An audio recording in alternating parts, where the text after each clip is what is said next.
Hey y'all, are you ready for the juiciest and most importantly cheapest steak of your life? You're not gonna believe how much this cut of beef cost me despite it feeding 3 big back people and even giving leftovers. And steak leftovers are the best leftovers.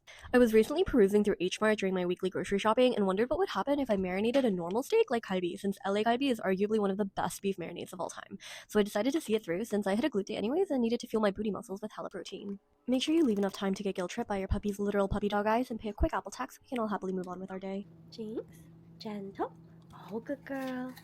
Levi, gentle. Oh, good boy. Once you have your mush of apple, onion, ginger, and garlic all blitzed up and ready, you're going to add some soy sauce, mirin, plum sauce, sesame oil, and sugar. I know plum sauce might be hard to find if there's no Korean store near you, so you can definitely sub it out for more sugar instead. Then you're going to give it a quick mix and a quick taste test, and obviously this did not taste good to me, it was just a bit bland, so I added more salty soy sauce and sweet plum sauce, which fixed it right up. And guys, this chuck eye steak is what I used, and do you see how it costs less than $26 total? It's actually such a grocery hack in this economy because even though prices are through the roof on everything, I declare that you still deserve to eat a good steak.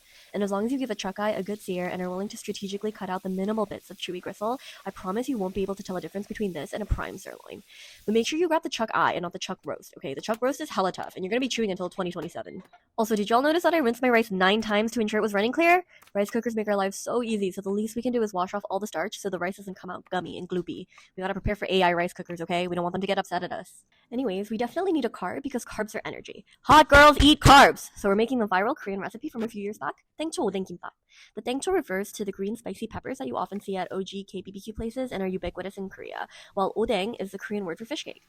Koreans describe the taste of this kimbap as mekkom, which means spicy sweet, and it's one of my favorite flavor combos. Now, some tips for if you're searing steak in an apartment like me are: 1. Preemptively turn the fan on to high on your microwave or range hood, and 2. You can cut the overall cook time of your steak by a few minutes if you cover it with foil after you take it off the heat to rest, because it'll keep cooking a bit in the residual heat you've trapped it in. Now we're gonna mix our rice with the mekkom goodness we've stir-fried up before we move on to cutting up our steak.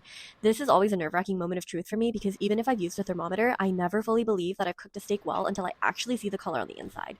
And luckily, this was a sleigh, which is a relief because I was incredibly stressed at this point because it was almost 9 p.m. and I'd already announced to my household that I was cooking dinner for all of them tonight, but everyone was already showered and ready and just hanging around and asking me what they can do to help, which is super sweet, but it actually hella spiked my cortisol levels because I'm not a normal person, and I screamed at everyone to please leave me alone because that's my not normal response to people offering me help when I really need help. Anyways, this was our final spread with some cucumbers and KBBQ salad for fiber because happy tummies are happy people, and unfortunately there is no footage of me eating because I was still overstimulated and overwhelmed well into the dinner, but don't let that deter you from making this because it's actually so good. Okay, thank you, bye!